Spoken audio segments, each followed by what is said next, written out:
күндө Жалал Абад областында балыкты кайра иштетүүчү өндүрүшүн ишке түшүрүп жатабыз. Бардык иштер аяктап калды. Кудай буйруса, кийинки жылдан баштап элибизге жана сыртка экспорттогонго буйруса даяр болобуз. Ошондой эле бизге коюлган тапшырманын негизинде биз бүт фермерлерди балык чарбасына үйрөтүү боюнча мектептерди уюштуруп жатабыз. Жалал Абад шаарында каалаган бизге балык багам деген фермерлерди бардыгын биз башын бириктирип чогуу иштешкенге биз дайым даярбыз. Саламатсыздарбы?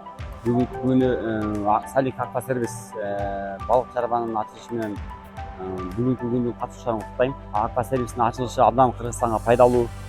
Булар икраны чыгаргандан баштап товарны экспортко чейинки өндүрүштү камсыз кылат. Бул министрликтин жардамы менен болуп атат. Министрликке рахмат, айыл чарба министрлигине. Ошондой эле булар не то что балык чыгарып койбостон, икраны чыгарып койбостон корм да чыгарышып атат.